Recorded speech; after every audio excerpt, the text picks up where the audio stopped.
Mr. Mauricio Herrera, thank you very much for coming on to the boxbar.com once again. Thank you very much for being here and welcome. Oh, no, thank you. Glad to be back, do another interview, and let you guys know what it's all about. Mauricio, you just signed to take on Bam Bam Brandon Rios. How did you feel about getting this opportunity, having him as your next opponent? How do you remember getting the call that you were going to be fighting this particular fighter next? Well, I was really happy. I knew after the Alvarado fight, people had came in, his promoters and stuff, and heard a lot of talking right there with my promoter, and I kind of knew something was going on. None of them were sad. I really was happy. They saw me as if I won, so I knew something was different, And then right away we started hearing Rios' name thrown out there, and maybe get a shot with Rios, and I didn't think so at the time. I was like, maybe we'll get him with Alvarado or something, but. Man, when they told us, we said yes. I said yes right away. They said, "Oh yeah, what do you think about Rios?" I said, "Yeah, bring him on. I'll take him. What is he gonna do to me, Alvarado?" And I went with Alvarado and brought it with him. But how bad it'd be to take on Rios, So now we're taking on Rios, and I'm real excited to give a good fight for the fans again. And having him being an action fighter himself, he's going to go toe to toe with you. Do you feel any kind of obligation to go toe to toe with him? Or are you just going to be willing and be more than ready to go ahead and throw down? No, I'll be more than ready. And like I said, I will have to get in there and feel him out and see, his punching power, see what he's going to try to do to me. And as soon as I feel his power and know I can take it, then I'm going to adjust it. And if I feel good enough to brawl and stay in there, and then I'll do it, As long as I get the win, I start winning round by round. This time, round by round, with Alvarado, I know I lost some of the rounds, but I got to make sure I win every round with Rios.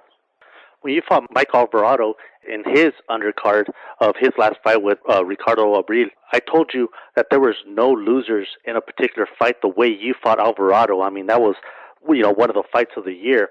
Do you think because of your performance in that particular fight, this is why you got this fight with Rios? Yeah, I think so. I think we both put up a good fight, Alvarado comes forward, and I didn't back down. I stood there and with one eye, just giving it all I got. I think I showed a lot of heart, and I think the crowd saw that, and almost like it was almost like the Rocky movie. I think some of them even saw me kind of rooting for me, knowing that it looked like my eye was messed up, and it was hard for me to fight with one eye, and they kept rooting for me, and that felt good. I think that's what lifted me up and kept me going, and what got me this fight now. I think HBO and the crowd, everybody, they saw that, and they know that I'm good enough to fight Rios. And he's been fighting his last few fights at almost your weight class of 140 because he's been coming out overweight and almost to your weight limit, over the weight limit, over his weight limit of 135 and weighing in, at almost about what you're weighing in at. Is that an advantage for him because he's not going to have to drain himself for this particular fight, or is that an advantage for you because he's never fought a solid guy at 140? Well, depends. Who knows? Maybe he'll come in at 144. He probably only make 140. And I think I think he's just a big guy, and he'll always have to drain weight. And sometimes you get a weight, they throw you way out there 140, and some fighters, I don't know, I'm not saying he's gonna do it, but you never know. Sometimes he may think, 140, I can do that, and may, put extra pounds on him, and then maybe not even make 140. But even though he's going to have to make 140, he's never fought at 140.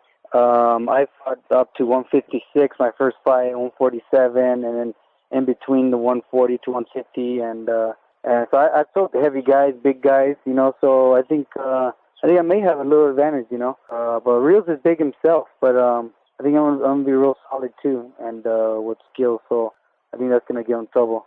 Have you ever had weight issues going into a fight where you fought overweight, or is that something that's supposed to be a responsibility of a fighter to, not go over and not fight over his weight limit? Yeah, I think so. Whatever they agree on, whatever the contract says, fighters should do. That's what, especially in the pro and you're at the high, fighting big guys and a high level. I think you got all the time to make the weight. Your job is to train. You got all day to train, so there shouldn't be no excuses. And you should be able to make the weight. And I never been off the weight. I've always made weight. And yeah, so I feel good in all my fights. I know I'll make this weight.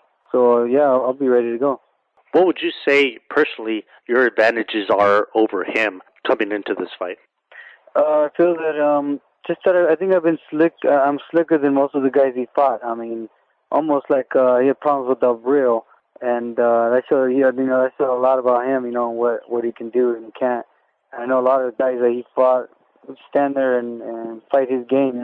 And I think I can brawl it, but in a way where I can make him miss and keeping that, stay in the pocket and make him miss and come back. And I think that's what's going to give it an exciting fight. So I'm going to try to beat him in a way where I'm going to make him miss a lot and counter him. And I think that's what's going to win me the fight. I think I'm probably one of the smartest fighters that he's ever faced. And he can obviously talk, and he's talked a lot to his opponents and intimidated them to some extent. Should he do that to you? Is that something that you would be able to handle or throw off? Or have you ever been confronted like that, like something that he could spit out? No, I've never been confronted like that. I don't even care. He can say whatever he wants. I mean, I'm used to it. I mean, I have friends here that talk shit all the time and tell me shit, and I love to talk smack on them. But in the fight with Reels, I mean, I'm just going to let him do what he wants to do, talk whatever he wants to talk. I mean, it's not going to get in my head. It takes a lot to really get me going, and throw me off, and I really don't think he's going to be able to do that. So he can do what he wants, and we still got to meet in the ring. I mean, even though his friends may help him out and may say some stuff, but they ain't going to help him out either.